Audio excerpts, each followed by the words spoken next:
ఆదికాండము 43వ అధ్యాయాన్ని ఈరోజు మనం ధ్యానం చేసుకుంటున్నాము. ప్రార్థన. ప్రతి ఒక్కరూ కూడా ప్రభు సహాయము, దేవుడు మనతో మాట్లాడితే మనకి మేలు. వాక్యమైన దేవుడు, ఆ వాక్యమే కృపా సత్య సంపూర్ణుడుగా మన మధ్యకొచ్చి నివసించెను. ఆయన పేరు వాక్యము. ఆయన తొడల మీద రాజులకు రాజని, ప్రభువులకు ప్రభువని, ఆయన వస్త్రముల మీద రాజులకు రాజని, ప్రభువులకు ప్రభువని రాయబడి ఉన్నది. ఆయనే రాబోతున్న మహారాజు. ఆ వాక్యము మన హృదయముల్లో నివసిస్తే మన రూపము యేసురాజు రూపములోనికి మారుతుంది. వాక్యమే మన తలంపుల్లో ఉండాలి, వాక్యమే మన ధ్యానములో ఉండాలి, వాక్యమే మన ఆలోచనలో ఉండాలి. భూత వర్తమాన భవిష్యత్ కాలములో ఉన్న దేవాది దేవుని గురించి రాయబడిన వాక్యము మన కొరికే గనుక ఆయన వైపు చూచి దినదినము మాతో వాక్యవర్తమానం అందించుచు మా హృదయములను తృప్తిపరచుచున్న తండ్రి, ఈరోజు కూడా 43వ అధ్యాయములో నుండి నీ దీనదాసును మరుగుపరిచి నీ దాసుని జ్ఞానమును నీ ఆత్మతో వెలిగించి అజ్ఞానమును తొలగించి అంధకారమును తొలగించి వాక్యవర్తమానం అందించుమని, మాకు నేర్పించవలసిన పాఠములు నేర్పించుమని వాక్యమయ్యున్న క్రీస్తు పరిశుద్ధ నామమున అతి వినయముగా ప్రార్థన చేసి బ్రతిమలాడి వేడుకొనుచు ఉన్నాను తండ్రి. ఆమేన్.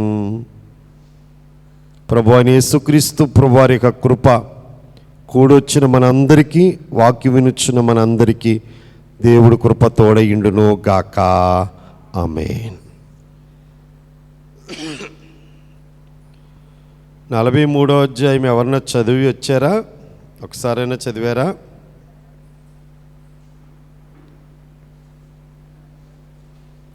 మిగతా వాళ్ళకి ఖాళీ లేదంటారా చదవడానికి?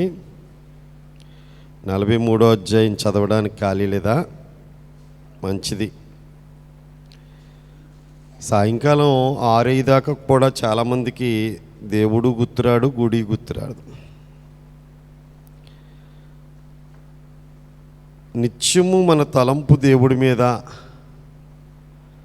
రావడానికి అవకాశం ఉన్నా, రావడానికి అవకాశం లేకపోయినా, ఆరోగ్యంగా ఉన్నా అనారోగ్యంగా ఉన్నా, ఎక్కడున్నా మన తలంపు దేవుని మీదే నిలుపుకుని మనము ఆయన రాకడ కొరకు ఎదురు చూడవలసిన వారమై ఉన్నాం. ఈరోజు ఆదికాండము 43వ అధ్యాయాన్ని మనం చదువుకుంటున్నాం. 34 వచనాలు ఉన్నవి. దీన్ని మనము 4 భాగాలుగా మరి విభజన కోసం నేర్చుకోవడం కోసం విభజన చేసుకుని నేర్చుకుందాము. ఈ 43వ అధ్యాయంలో ఉన్న వాక్యం ఏమిటంటే, కరువు బాగా ఉంది, తమ్ముణ్ణి పంపిస్తేనే కానీ అన్నలు ఎల్లనని చెప్తున్నారు, తెచ్చిన ధాన్యమంతా అయిపోయింది, ఇక మరొక మార్గము లేదు కనుక బెన్యామీను పంపడానికి యాకోబు ఇష్టపడ్డాడు. దానికి యోధ పూటకాపుగా ఉన్నాడు. నువ్వు బతుకుతావు, మా పిల్లలు బతుకుతారు, తీసుకొచ్చి మరల నీ చేతిలో పెట్టే బాధ్యత నాది అని చెప్పి యోధ పూటకాపు అయ్యాడు. వెళ్ళేటప్పుడు మీరు ఆ దేశపు రాజుగారికి మన దేశంలో దొరికేవి, వాళ్ళ దేశంలో దొరకనివి విలువైన వస్తువులు పట్టుకెళ్ళి కానుకలుగా ఇవ్వండి. మనసారి పొరపాటుని జరుగుంటుంది, మీ ధాన్యంలో మరి రోకలు ఇచ్చేసారు కదా, ఆ రోకలు మళ్ళీ పట్టుకెళ్ళండి, మళ్ళీ ఇప్పుడు కొనడానికి రోకలు కూడా పట్టుకెళ్ళండి, పొరపాటు జరుగుంటుందయ్యా క్షమించమని అడిగి ఆ రోకలు ఇచ్చేయండి, మరలా ఈసారి కొనుక్కోవడానికి రోకలు పట్టుకెళ్ళండి అని చెప్పి తీసుకెళ్ళండి, దేవుడు నన్ను ఎలా చేస్తే అలా చేస్తాడు, పుత్రహీనుడిగా చేయాలనుకుంటే పుత్రహీనుడిగా చేస్తాడు, ఇక ఆయన ఇష్టం అని బెన్యామీనుని తన 9 మంది కొడుకుల చేతికి అప్పగించి పంపించటం అనేది జరిగింది. ఆడికి వెళ్ళిన తర్వాత బెన్యామీను చూశాడు. ఇంతకీ ఆయన కోసమే కదా యోసేపు గారు మరలా రప్పించింది. ఆ తమ్ముడిని చూచిన వెంటనే గృహ నిర్వాహకుడితో చెప్పాడు, ఇంటి దగ్గర వేట వేసి భోజనం సిద్ధం చేయండి, మధ్యాహ్నం నాతో పాటు వాళ్ళందరూ భోజనం చేస్తారు అని చెప్పాడు. ఆయన యజమానుడు చెప్పినట్లుగా గృహ నిర్వాహకుడు సిద్ధం చేశాడు. మొన్న రోకలు పట్టుకెళ్ళిపోయాం కదా, గాడిదల్ని దొడ్లో తోలేశాక మనల్ని బంధించేస్తాడేమో అన్న భయం వాళ్ళకి కలిగింది. కానీ గృహ నిర్వాహకుడితో చెప్పారు, అయ్యా మేము పెట్టలేదు, మా గోనుల్లో ఎవరు పెట్టారో మాకు అసలు తెలియదు, రోకలు ఎలాగొచ్చినాయో మాకు తెలియదంటే మీ దేవుడే మీకు సాయం చేస్తుంటాడు, మీ రోకలు మాకు ముట్టినవి అన్నాడు. భోజనానికి మధ్యాహ్నం వస్తాడు రాజుగారు, యోసేపు గారు. వచ్చే టయానికి 10 మంది 11 మంది కళ్ళ ఎంతమంది 11 పనులు కదండి. ఇప్పుడు 11 మంది ఉన్నారు. మొన్నసారి వచ్చినప్పుడు 10 మందే ఉన్నారు. ఇప్పుడు 11 మంది కూడా రావడమే సాష్టాంగపడి నమస్కారం చేస్తున్నారు. ఆ తెచ్చిన బహుమానాలు, శ్రేష్టమైన బహుమానాలు ఇచ్చి మరి నమస్కారం చేశారు. మీ నాన్న ముసలాయన ఎలాగున్నాడో అని అడుగుతున్నాడు. క్షేమంగా ఉన్నాడా అని అడుగుతున్నాడు. క్షేమంగా ఉన్నాడని మళ్ళీ వంగి నమస్కారం చేస్తున్నారు. అండ్ మళ్ళీ వంగి మళ్ళీ సాగిలిపడి నమస్కారం చేస్తున్నారు. సరే కూర్చోండి భోజనానికంటే. ఆ ఐగుప్తీలట ఈ ఎబ్రీలతో కానీ ఏ జాతి వాళ్ళతో కూడా వాళ్ళు కలిసి భోంచేరంట. అందులో పశువులు కాపర్లంటే మరీ హేయులంట. మన భారతదేశంలో ఉంది కదండి కులాల పద్ధతి, కొందరితో కలిసి భోంచేయడానికి ఇష్టపడినట్లుగా వారు కూడా ఎవరితో కలిసి భోంచేయరు, ఎబ్రీయులతో కలిసి భోంచేయరు, పశువుల కాపరులతో కలిసి భోంచేయరు. యోసేపు కూడా ఎబ్రీయుడే కనుక వాళ్ళ ఐగుప్తీయులు వేరుగా భోంచేస్తున్నారు, ఈయన ప్రత్యేకంగా భోజనం చేస్తున్నాడు. కానీ వీళ్ళు దాసులుగా వచ్చారు కనుక వీళ్ళకి ప్రత్యేకంగా భోజనం ఏర్పాటు చేస్తున్నారు. తన దగ్గర నుంచే భోజనం పంపిస్తున్నాడంట అందరికీ. జ్యేష్ఠులు మొదలుకొని కుర్చీల మీద కూర్చున్నప్పుడు లైన్గా కూర్చున్నారంట. ఫస్ట్ రూబేన్ కూర్చున్నాడు, తర్వాత పక్కనే ఎవరు కూర్చున్నారు చెప్పండి, షిమ్యోను కూర్చున్నాడు, తర్వాత లేవి కూర్చున్నాడు, యోధా కూర్చున్నాడు. అందరూ లైన్గా కూర్చున్నారు. లాస్ట్లో ఈ బెన్యామీను కూర్చుంటాం అయిపోయాక అలా చూసుకున్నారంట. మన జీవితంలో ఎప్పుడైనా ఇలాగ లైన్గా కూర్చున్నామా? రాజుగారి దగ్గర ఎలా కూర్చున్నారు చెప్పండి? వరుస ప్రకారంగా, జనన క్రమ ప్రకారంగా, పెద్దోడు, రెండోవాడు, 3, 4, 5 అలాగా. అయితే వరుసగా భోజనం వంతు అలాగే ఎత్తి పంపిస్తూ ఉంటే లాస్ట్ ఉన్న తమ్ముడికి 5 వంతులు పంపించాడంట. ఏమండి, సొంత తమ్ముడు కదా, అందులో కూడా స్వార్థం ఉందేమో మరి తెలియదు. పాఠంలోకి వెళ్ళిపోదాం. ఇది ఈ అధ్యాయంలోని విషయం. దీన్ని మనము అర్థం చేసుకుంటాక 4 భాగాలు రాసుకుందాము. ముందు రాసుకోండి. యోధా బెన్యామీనును అప్పగించదనని తండ్రితో చెప్పుట. రాసుకోండి. యోధా బెన్యామీనును అప్పగించదనని తండ్రితో చెప్పుట.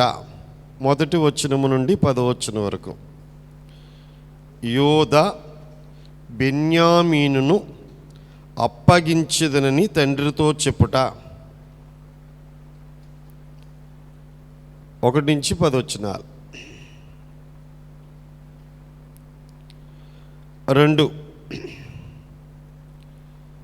బెన్యామీనును సోదరులతో కూడా పంపుట.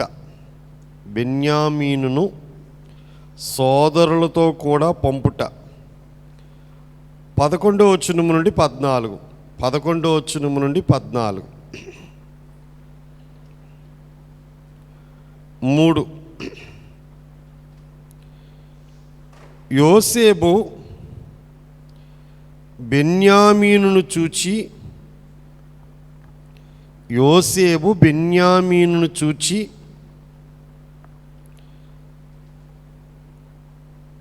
వారందరికీ విందు చేయించుట.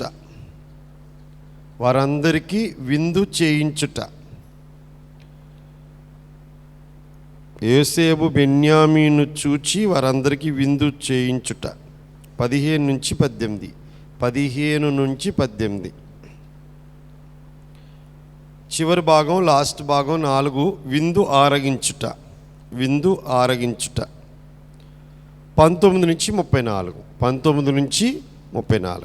రండి మొదటి భాగం ధ్యానానికి వెళ్ళిపోదాం. ఈరోజు ఒక ప్రత్యేకమైన రీతిగా మన వాక్య ధ్యానం చేయబోతున్నాం.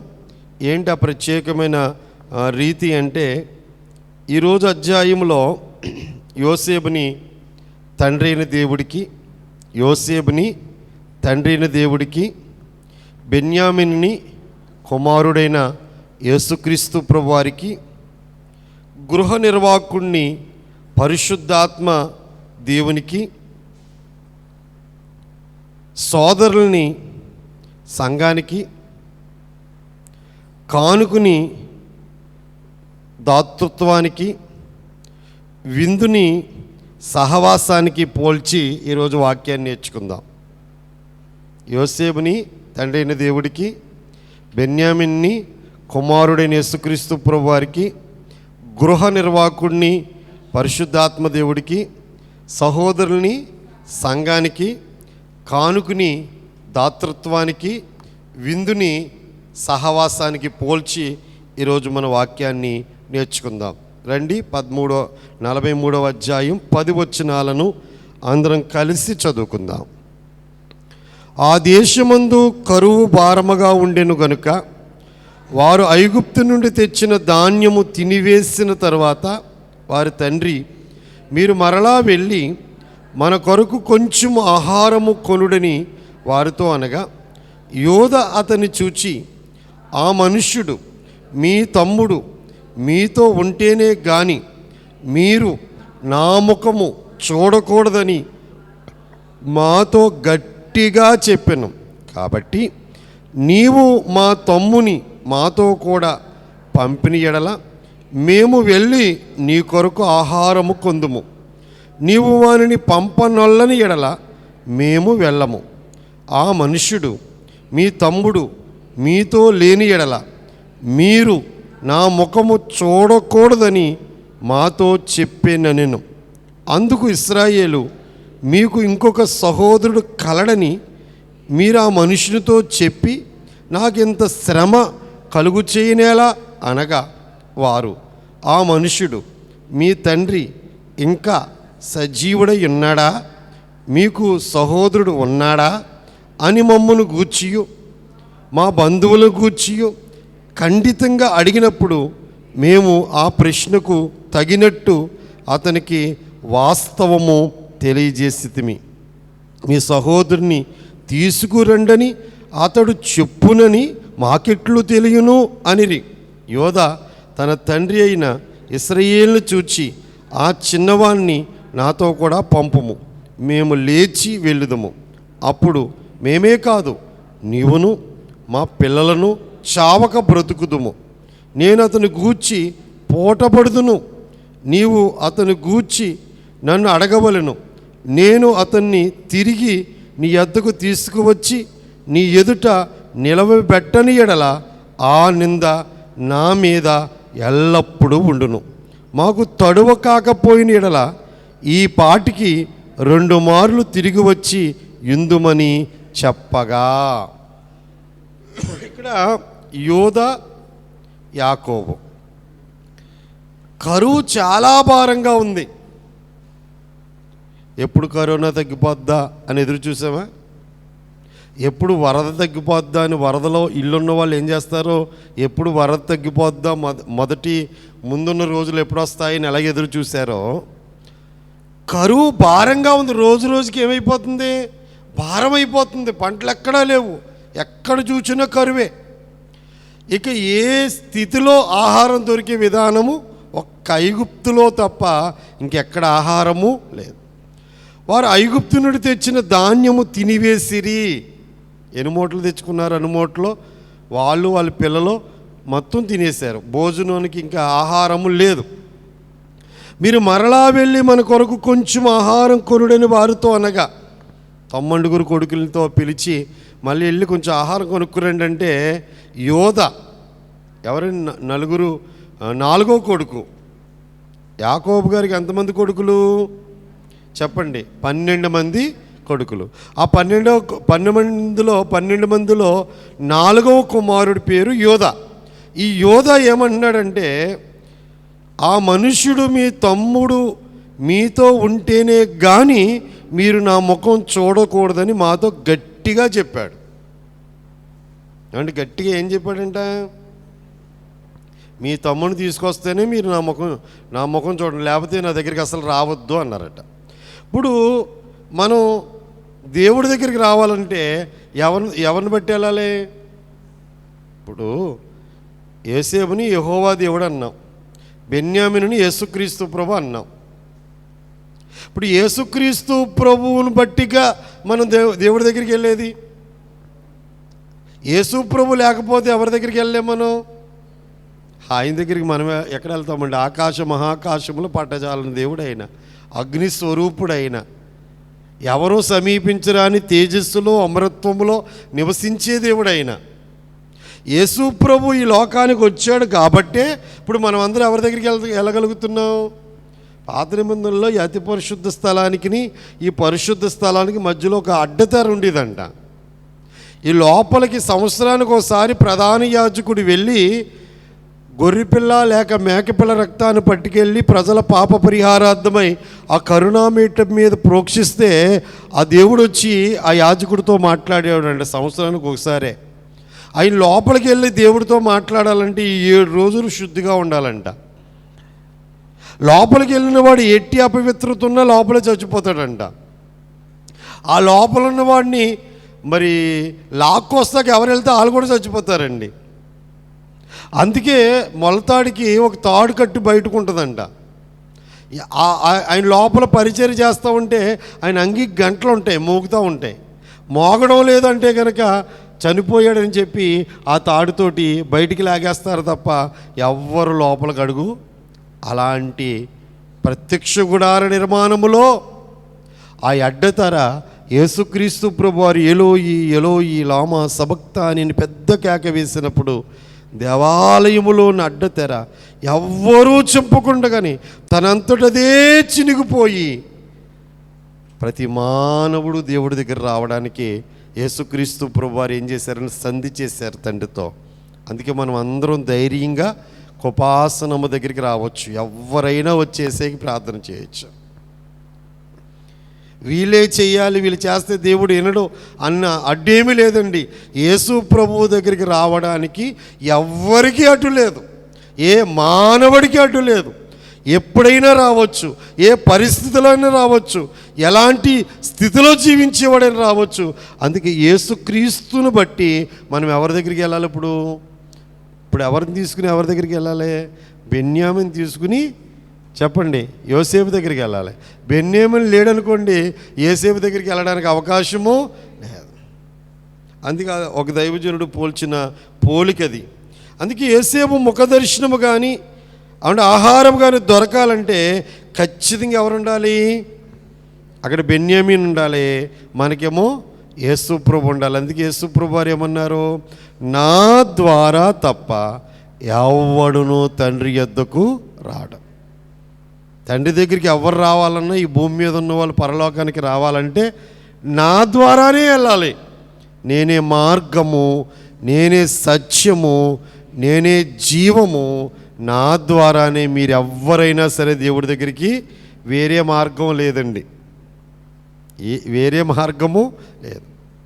మీకు ఈ మార్గం నచ్చినా నచ్చకపోయినా ఏ మార్గం చెప్పండి? ఈ మార్గమే.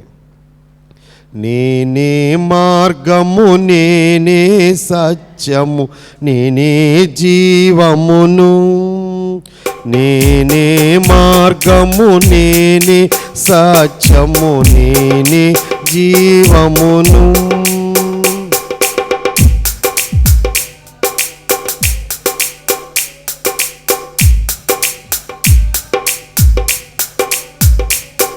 నేనేగాకింకెవ్వరు లేరని ఎంచి చెప్పిన యేసుని యొద్దకు, ఎంచి చెప్పిన యేసుని యొద్దకు రండి రండి, యేసుని యొద్దకు ఆహారం కావాలి అన్నలకు. ఇప్పుడు ఆహారము పెట్టాలంటే ఎవరిని తీసుకెళ్ళాలి? బెన్యామిని తీసుకెళ్ళాలి. మనకు ఆహారం కావాలండి, మనం ఎవరి దగ్గర రావాలి? జీవాహారము నేనున్న యేసు దగ్గరికి వస్తేనే తండ్రి మనకి సహాయం చేస్తాడు. బెన్యామీను ద్వారానే యోసేపు ముఖ దర్శనం. యేసు ప్రభువు ద్వారానే మనం అందరము తండ్రి దగ్గరికి వచ్చేది. అందుకే ఆయన అంటున్నాడు, ఆ చిన్నవాడు, ఏమన్నాడు చూడండి అక్కడ, ఆ చిన్నవాడు మాతో రాని ఎడల మేము వెళ్ళడానికి అవకాశము లేదు అని చెప్తున్నాడు. అందుచేత ఖచ్చితంగా ఖాయంగా నిక్కచ్చిగా చెప్పాలంటే యేసయ్య లేకపోతే మన ప్రార్థన ఆలకించే వాళ్ళు ఎవరో లేరు. అందుకే క్రీస్తు ద్వారానే తండ్రి దగ్గరికి మనం చేరగలుగుతాం. అప్పుడు యాకోబు, అరే అబ్బాయి ఇంకో తమ్ముడు ఉన్నాడని ఎందుకు చెప్పారా మీరు? అసలు నన్ను బాధ పెడతా కాకపోతే మరి ఆయన ఖండితంగా అడిగాడు, అందుకు చెప్పామన్నారు. అడిగాడా? వీళ్ళే చెప్పేశారండి, మొత్తం స్టోరీలన్నీ వీళ్ళే చెప్పేశారు. ఆయన అడగలేదు. మీరు ఏగులు వారు అన్నాడు, అంతే కదండి. వీళ్ళు ఏమన్నారు? కాదయ్యా బాబు, మేము యథార్థవంతులు, మా నాన్న దగ్గర చిన్నోడు ఉన్నాడు, ఒకడేమో లేడు, మేము 10 మంది వచ్చామని మొత్తం వీళ్ళే స్టోరీ చెప్పేశారు. మొత్తం చెప్పేశారు. మనం కూడా ఒక్కోసారి చెప్పేస్తూ ఉంటాం, అది ఇరుక్కుపోతాం తర్వాత మళ్ళీ ఆ మాట పెట్టుకుంటారు వాళ్ళు కూడా. ఖచ్చితంగా మీరు ఏగులు వారు కారు అని నాకు రుజువు అవ్వాలంటే ఇంటికాడ ఉన్న తమ్ముడు తీసుకురామని చెప్పాడు. అయినప్పుడు ఎందుకు చెప్పారు? ఇంకో తమ్ముడు ఉన్నాడని ఎందుకు చెప్పాడు? ఇంకో సహోదరుడు ఉన్నాడని ఎందుకు చెప్పారు అంటే, మమ్మల్ని ఏం చేయమంటావు? మీ నాన్న ఉన్నాడా? బాగున్నాడా? మీ అన్నదమ్ములు, మీ బంధువులు అందరూ బాగున్నారా అని నొక్కి నొక్కి అని మీరు ముందు చదవండి. నొక్కి నొక్కి అడిగినట్టు ఉంది. అసలు చెప్పేసిన వాళ్ళు 4 మాట తీసుకుంటాక తిప్పాలన్నమాట ఇవన్నీ. మనం కూడా అడావుల్లో ఏమనుకోద్దు కానండి, పెళ్ళైన కొత్తలో భార్య భర్తతో, భర్త భార్యతో అన్నీ చెప్పేసుకుంటారండి. అయ్యే తర్వాత ముళ్ళన్నీ అయ్యే కారణం జీవితాంతం ఉంటాయి. ఒక్కరోజు చెప్పిన పాపానికి వాళ్ళిద్దరూ కలిసి 80 ఏళ్ళు బతికిన అవి ముళ్ళు ఇప్పుకుంటే సరిపోద్ది 80 ఏళ్ళు కూడా. నువ్వే చెప్పావు ఉంటుంది పద్యానికి ఆవిడ, నువ్వే చెప్పావు ఉంటాడు ఆయన. ఆ ఆనందంలో చెప్పేసుకున్నారు. ముళ్ళడు విని అవి మర్చిపోక నోట్ దిస్ పాయింట్ అంటుంది లాయర్ అంటే చూడండి, అలా నోట్ దిస్ పాయింట్ అన్నట్టు రికార్డ్ అయిపోయింది అక్కడ. అది అవునంటాకలేదు, కాదంటాకలేదు, 4 మాట తీసుకోవాలి. ఇంకా ఇంకేమంటారో ఆయన ఇంకొక సహోదరుడు కలడని మీరు ఆ మనుషులతో చెప్పి నాకు ఇంత బాధ కలుగు చేయనేలా, వారు ఆ మనుషుడు మీ తండ్రి ఇంకా సజీవుడై ఉన్నాడా, మీకు సహోదరులు ఉన్నాడా అని మమ్మల్ని గూర్చియు మా బంధువులు గూర్చియు ఖండితంగా అడిగినప్పుడు మేము ఆ ప్రశ్నలకు తగినట్టు అతనికి వాస్తవము తెలియజేసేది మీ సహోదరుని తీసుకురండి అని చెప్పాడని చెప్తున్నారు. అంచేత ఇదిగో కనిష్ఠుడు లేడు, మా తండ్రి దగ్గర ఉన్నాడు అని వీరే చెప్పారు. వీళ్ళకి అబద్ధాలు ఆడడం రావంటారు? అసలు వీళ్ళకి అబద్ధాలు ఆడడం రావా? ఏమండి, యోసేపుని అమ్మేసి ఒక పశువు చంపేసిందేమో అని అబద్ధం ఎంత బాగా చెప్పారు, ఎంత బాగా ఆడారు ఆ నాటకం. అప్పటి నుంచి ఇప్పుడు దాకా ఈ 20 ఏళ్ళలో వాళ్ళ నాన్న ఏడుస్తున్నప్పుడు నాన్న ఎక్కడో ఉంటాడులే ఏడో కానీ ఒకరోజు అని చెప్పగలిగారా? అంచేత ఒకసారి అబద్ధం ఆడిన వాళ్ళు ఎన్నిసార్లు అయినా అబద్ధం ఆడగలరు. ఒకసారి అబద్ధం ఆడిన వాళ్ళు, ఒకసారి అలవాటు అయిందనుకోండి అబద్ధం, ఎన్నిసార్లు అయినా. వాక్యం జూమ్లో వినేవాళ్ళు కానీ ఇక్కడ వినేవాళ్ళు కానీ అబద్ధాలు ఆడిన వాళ్ళు ఎవరినో ఉంటారా? ఎవరినో ఉంటే చెయ్యితే బాగుంటుంది. నేను అబద్ధం అసలు ఆడనండి అని. అంత ధైర్యం ఉండదు కదండి. నేను ఎత్తలేదు, నేను ఎత్తలేదు ఏమండి. కానీ అబద్ధం ఆడకపోయినా మౌనంగా ఉంటాను, 100% అని అనుకుంటాను. కానీ ఆ మౌనం కూడా అబద్ధం అవుతుంది కాబట్టి ఎత్తలేదు. కానీ బైబిల్లో ఒక్కసారి అబద్ధం ఆడాడండి మా చెల్లన్నాడు అబ్రహాం గారు. రెండోసారి మళ్ళీ అనేసాడు. ఎక్కడ? ఒకసారేమో ఐగుప్తు ఫరో దగ్గర అన్నాడు, రెండోసారి ఏమో గెరారులోకి వెళ్ళి అబీమెలెకు రాజు దగ్గర అన్నాడు. ఒకసారి అబద్ధం ఆడితే నిజంగా ఒక్కసారి అబద్ధం ఆడిన అబద్ధాన్ని దాచుకుంటాకే దాన్ని ఆ సందర్భం వచ్చినప్పుడల్లా అబద్ధం ఆడుతూనే ఉండాలి. ఆ విషయం సందర్భం వచ్చినప్పుడల్లా ఒక్కసారి నిజం చెప్పండి. నిప్పు లాంటిది, నిప్పు లాంటి నిజం ఎప్పుడు ఒకేలా ఉంటుంది. కానీ అబద్ధాన్ని మాత్రం 100 తట్ల వేసి కప్పెట్టినానంట కొక్కురోక్కో అని కోతుందండి లోపల నుంచి. అది అంటే 100 తట్లలోంచి వినపడిపోద్ది. ఏంటి అంటే ఒక రోజు నువ్వు అబద్ధం ఆడిన సంగతి నీవు ఒప్పుకోవాలి, లోకం కూడా ఒప్పుకోవాలి. అందుకే ముందుకు వెళ్ళిపోదాం. అలాగ అబద్ధాలు ఆడుట క్రైస్తవ లక్షణం కాకుండా ఉండాలి. ఏమని బైబిల్ చెప్తుందంటే ఎఫెసీయులకు రాసిన పత్రిక 4వ అధ్యాయము 25వ వచనాన్ని ఒకసారి చదవగలిగితే తీసిన వాళ్ళు. ఎఫెసీయులకు రాసిన పత్రిక 4వ అధ్యాయము 25వ వచనము. త్వరగా. మనము ఒకరినొకరము ఉన్నాము గనుక మీరు అబద్ధమాడుట మాని ప్రతివాడును తన పొరుగువానితో సత్యమే మాట్లాడవలెను.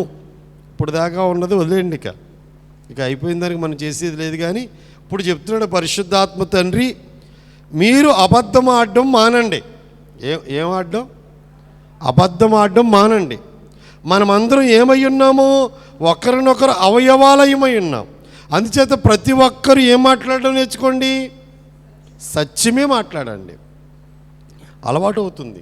అబద్ధాలు మానేయండి, సత్యము మాట్లాడండి. సత్యము సత్యంగా చెప్తే దెబ్బలు తగలొచ్చు, సత్యము సత్యంగా చెప్తే కాస్త ఇబ్బంది కలగొచ్చు, కానీ తర్వాత నష్టమేమి ఉండదు, ఇబ్బంది ఏముండదు. అంచేత ఏం మాట్లాడుతూ నేర్చుకుందామంటే ఒకరినొకరు సత్యమే మాట్లాడాలి. ఇప్పుడు మేము వాస్తవం మాట్లాడాం. గతం అయిపోయింది. కానీ ఆయన నొక్కి అడిగాడు కనుక, మహారాజు కనుక, ప్రభువు కనుక మేము భయపడి సత్యం ఉన్నట్లుగానే మేము చెప్పాము అన్నారు. ఇక రెండవ భాగంలోకి వెళ్ళిపోదాం. రెండవ భాగం ఏంటి?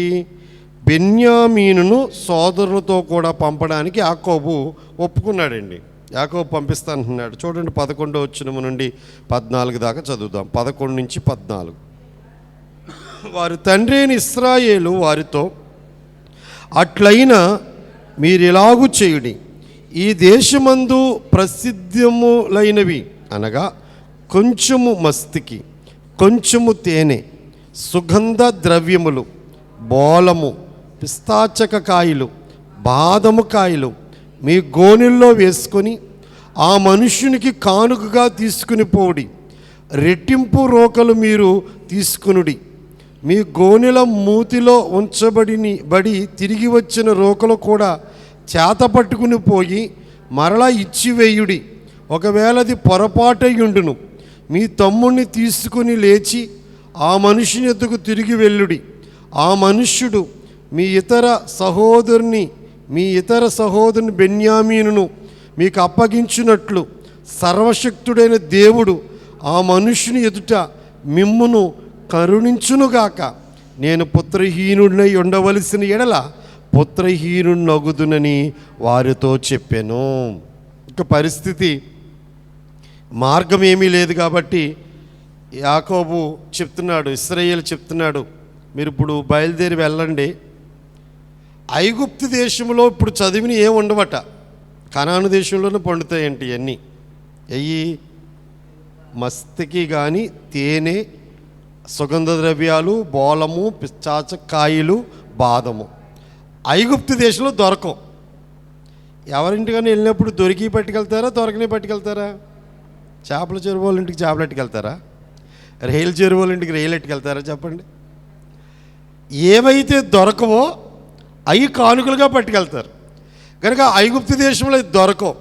2 దొరికిన చాలా ఖరీదు ఉంటాయి. ఎందుకంటే కరువు అధికంగా ఉంది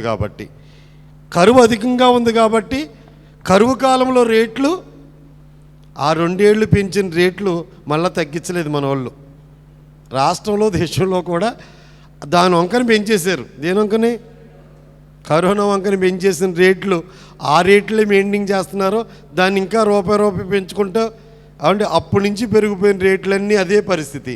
కనుక ఇవన్నీ ఒకవేళ ఐగుప్తుల దేశంలో దొరికినా చాలా ఖరీదుగా ఉంటుంది కనుక విలువైన వారికి పంపిస్తారు. కాబట్టి విలువైన కానుకలు పట్టుకెళ్ళండి. రెట్టింపు రోకలు అట్టుకెళ్ళండి. అంటే రెట్టింపు రోకలో అంటే ఎక్కువ ఆహారం కొనుక్కుని రండి. ముందు పట్టుకెళ్ళింది కూడా పట్టుకెళ్ళి చెప్పండి, ఇచ్చేయండి. పొరపాటున జరిగిందని చెప్పి ఇచ్చివేయండి. మరి సహోదరుని బెన్యామీని తీసుకెళ్ళండి. సర్వశక్తుడికి దేవుడే ఆ రాజుగారి కరుణించి నా 2 కొడుకుల్ని అంటే ఇప్పుడు తీసుకెళ్ళే బెన్యామీన్ని కానీ అక్కడ ఉన్న షిమ్యోన్ని కానీ దేవుడే తీసుకురావాలి. ఒకవేళ పుత్రహీనుడిగా చేయాలని నేను అనుకుంటే ఇంక నేనేం చేస్తానో అని చెప్పి మాట్లాడుతున్నాడు. ఇప్పుడు ఫస్ట్ ఆ రాజుగారిని దర్శించడానికి వారు ఎవరిని తీసుకెళ్తున్నారంటే ఫస్ట్ బెన్యామీను, 2 కానుక. ఏమండి? 1 బెన్యామీను, 2 కానుక. ఇప్పుడు బెన్యామీను చూచాక కానుక అంగీకరిస్తాడు. ఇప్పుడు బెన్యామీను తీసుకెళ్ళకుండా కానుక కట్టుకెళ్ళాడు అనుకోండి, మీ తమ్ముడు ఏడి అంటాడు. కనుక ఆయన కావాల్సింది ఎవరు? ఇప్పుడు బెన్యామీను కావాలి. ఇప్పుడు మనం తండ్రి దగ్గరికి వెళ్ళాలనుకోండి, దేవుడి దగ్గరికి వెళ్ళాలనుకోండి, ఫస్ట్ మనం ఎవరిని బట్టి వెళ్ళాలి? యేసు ప్రభుని బట్టి. యేసు ప్రభుని బట్టి దేవుడు మనల్ని అంగీకరిస్తే మనం ఇచ్చేవి తీసుకుంటాడు. చాలామంది తెలియక అంటే భోజనాలు పెడతాం గుళ్ళో అంటారు. వాళ్ళు కావాలా, వాళ్ళు భోజనాలు కావాలా అంటే వాళ్ళు కావాలి. కానుక ఇస్తామంటారు. వాళ్ళు కావాలా, కానుక కావాలా? మీరు ఒకే ఒక మాట బైబిల్లో చూడండి. ఫస్ట్ కానుక ఇచ్చిన ఆయన కయ్యూను, హేబేలు. ఏబేలును అతని కానుకను దేవుడు అంగీకరించాడని రాయించాడు. ముందు ఎవరిని అంగీకరించాడు?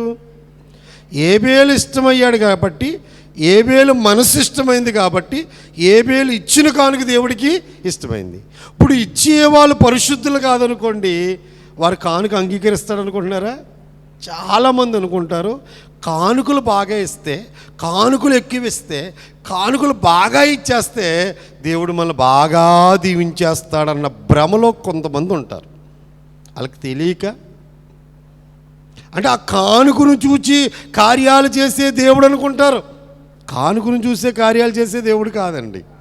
ఫస్ట్ బెన్యామీను తర్వాత వాళ్ళు ఇచ్చే కానుక. కనుక ఫస్ట్ మనం అంగీకారం అవ్వాలి దేవుడికి. అందుకే రాత్రి మనం నేర్చుకున్న పాఠములో వారిలో పశ్చాత్తాపం వచ్చింది. దేవుడికి ఇష్టమైన కానుక ఏంటనుకున్నారు? పశ్చాత్తాపమే దేవుడికి ఇష్టమైన కానుక. ఒక మనిషి ఇప్పుడు దాకా నేను బ్రతికిన బ్రతుకు అసహ్యమైన బ్రతుకు అని గ్రహించగలిగితే వెంటనే దేవుడు వారిలోకి తన ఆత్మను పంపించేస్తాడు. విరిగి నలిగిన మనసు వచ్చేస్తుంది, పశ్చాత్తాప హృదయం కలుగుతుంది. అందుచేత మీరు నేర్చుకోవాల్సిన పాఠం ఏంటంటే, మనం పట్టుకెళ్ళేవి కాస్ట్లీ బహుమానాలు ఇస్తున్నాం, భోజనాలు పెడుతున్నాం, మంచి భోజనాలు పెడుతున్నాం. అందరూ పప్పు చారేసి పెడుతున్నారండి, మేము అలా పెట్టమండి, స్వీట్లు పెడతామండి. ఇవన్నీ గుళ్ళో సంగతి చెప్తున్నాను, నేను ఊళ్ళో సంగతి చెప్పడం లేదు. అలాగ ఒకవేళ మేము బాగా పెట్టామండి, బాగా దేవుడు దీవించాడంటే వాళ్ళకి అస్సలు ఆత్మీయత ఏమీ లేదు అని అర్థం. మీరు తెలుసుకోవాల్సిందంటే వాళ్ళకి దేవుడి గురించి ఏం తెలియదు. వాళ్ళకి అంతే. వాళ్ళకి ఏం తెలుసు అంటే తిండి గురించి తెలుసు అంతే. వాళ్ళకి భోజనాల గురించి తెలుసు, కానుకల గురించి తెలుసు అంతే. దేవుడి గురించి వాళ్ళకి అస్సలు ఏమీ తెలియదని మీరు గ్రహించాలి. ఆ దేశంలో ప్రసిద్ధమైనవి పట్టుకెళ్ళినా సరే ముందు బెన్యామీని కనపడితేనే ఆ కానుకలు అంగీకరించబడతాయి. మనలో ఎవరు కనపడాలి? యేసు ప్రభు కనపడాలి. ఏబేలును దేవుడు అంగీకరించి ఏబేలు కానుకను దేవుడు అంగీకరించాడు. ఆయన ఏమంటున్నాడు? కొంచెము మస్తకి, కొంచెము తేనె, కొంచెము అన్నమాట సర్వసాధారణంగా వాడే మాటేకి తప్ప కొంచెమంది ఇంతే పట్టుకెళ్ళమని కాదు. అక్కడ వాస్తవానికి కొంతమంది మాట తీరులో మాట్లాడే మాట ఏంటంటే కొంచెం అంటారు, కొంచెం అన్నం పెట్టుకోండి అంటారు. ఒక అమ్మ అంటుంది ఒక మెతికెట్టుకోండి అంటుంది. ఏమండి ఒక్కొక్క అమ్మ ఏమంటుంది చెప్పండి? ఒక మెతికెట్టుకోండి. మరి మెతికేంటమ్మ ఇంత పెట్టేసామండి. ఒక చొక్క వేసుకోండి అంటుంది. అంటే భాష అందరిది ఒకలాగా ఉండదండి. అండి మజ్జి కొంచెం పోసుకోండి అంటారు, ఒక్క చుక్క వేసుకోండి అంటారు. అంటే వాళ్ళ భాష ఒక్కొక్కరికి ఒక్కొక్క విధానం.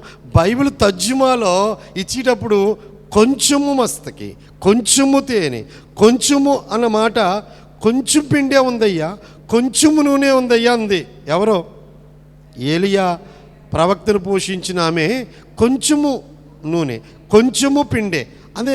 అంటే బైబిల్ తర్జుమాలో కానీ పూర్వీకులు కానీ ఇష్టపూర్వకంగా కానీ కొంచెము కొంచెం అన్న మాట మరి అది కొంచెమని కాదు, కానీ అది సంపూర్ణమైనప్పటికీ కూడా వాడుక భాష వాడడంలో కొంచెము. అంచేత వాళ్ళ ఉద్దేశం అది కాదు. అందుచేత సంతోషంగానే ఇస్తున్నారు, ఇష్టపూర్వకంగానే. అంటే ఇచ్చే కానుక ఎవరికే? ఐగుప్తు చక్రవర్తికి ఇస్తున్నారు. ఐగుప్తు చక్రవర్తికి ఇచ్చేది ఎంత తేనెట్టుకెళ్తారా? కొంచెం అంటే కాదు, అలా వాడుక భాషలో అలా మాట్లాడుతున్నారు. అంటే ఇష్టపూర్వకంగానే ఇస్తున్నారు. వాళ్ళు ఇచ్చినవి ఏంటి చెప్పండి, ఒక్కొక్కటి చదువుదాం. మస్తకి ఏంటి, ఏం చెప్పండి? మస్తకి అంటే ఏంటనుకున్నారు? సుగంధ ద్రవ్యం. అది మస్తకి అనేది ఏంటి చెప్పండి? అంటే బోలానికి సరి సమానం. ఇది సువాసనిచ్చేది. రెండోది తేనె, ఇది రుచికరమైంది, ఆరోగ్యాన్ని కలుగు చేసేది తేనె.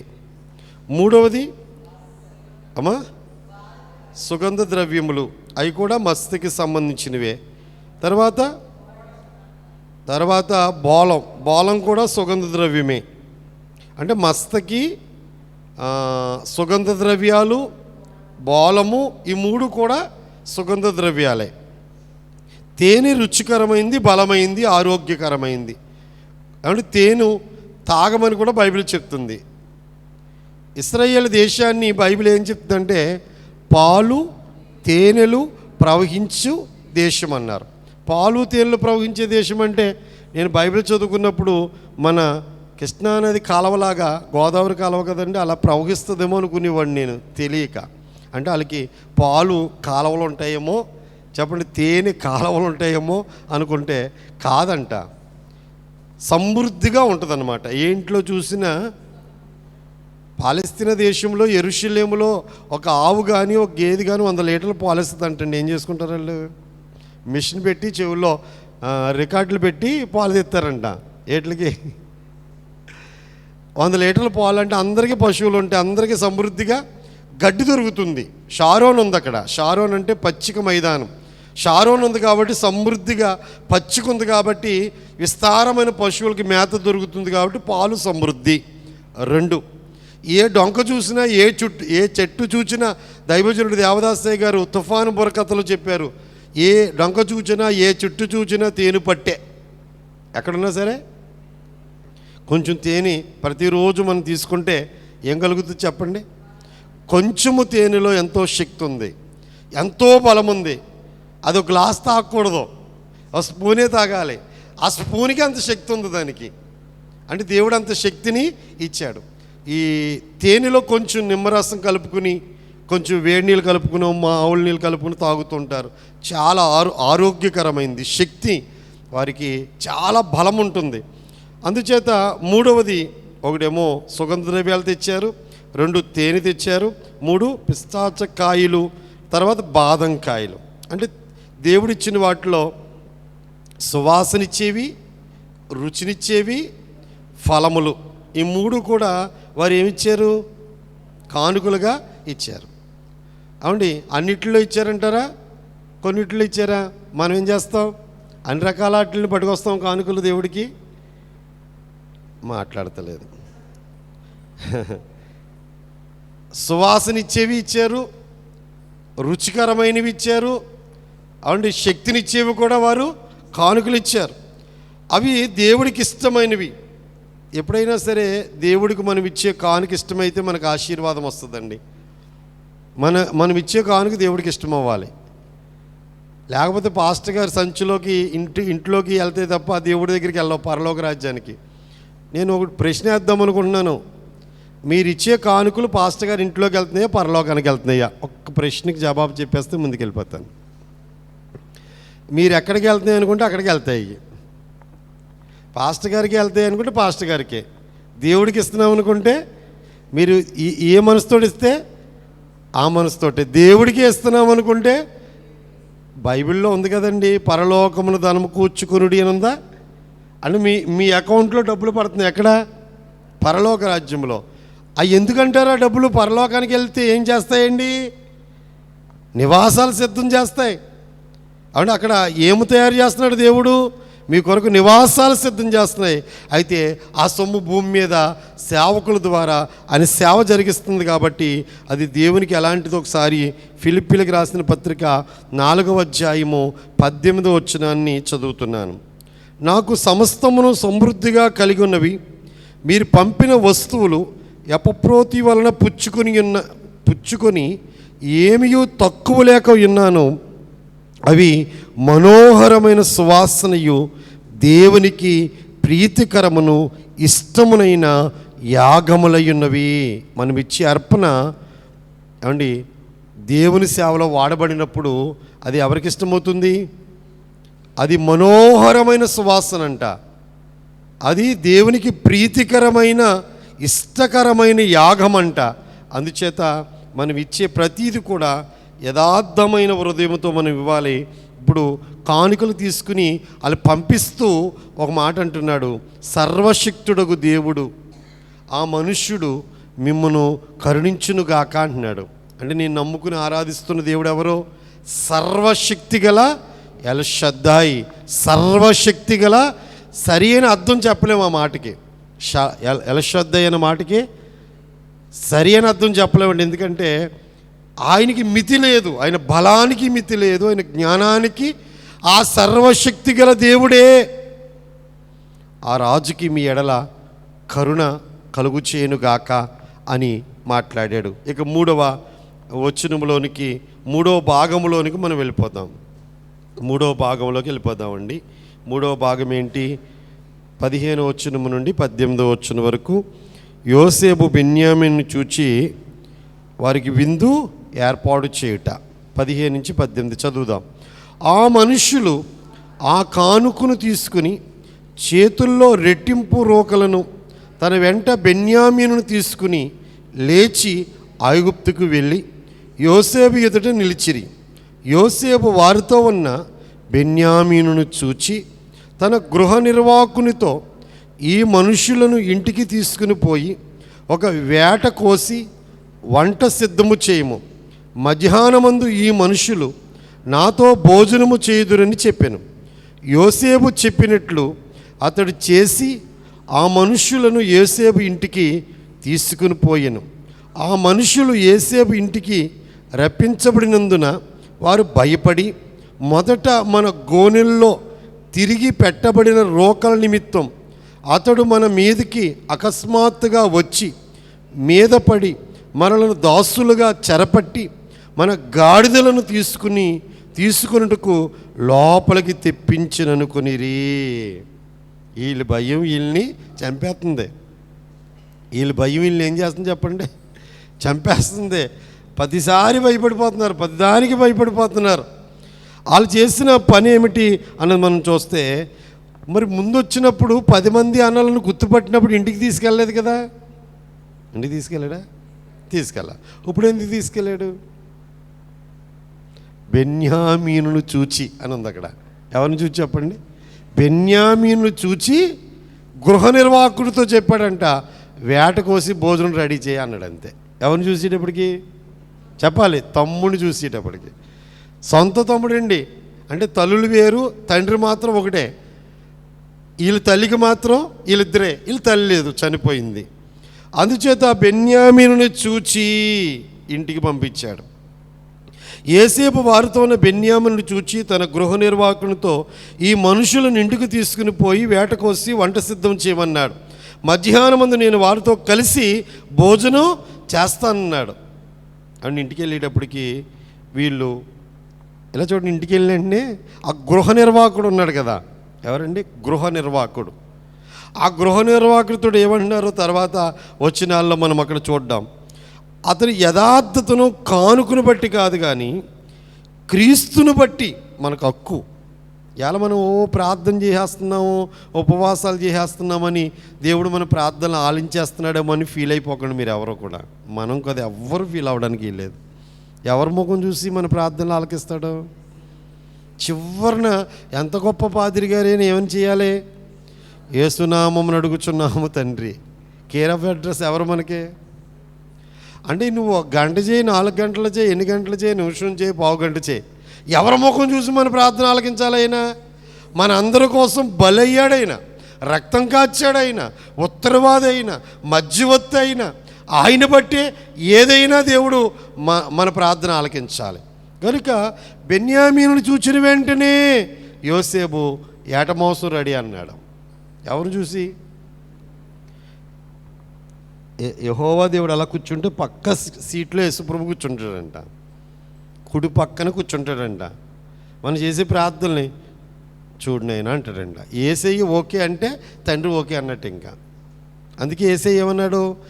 యోహాను 14:14 నా నామమున మీరు నన్ను ఏమి అడిగినా చేతును.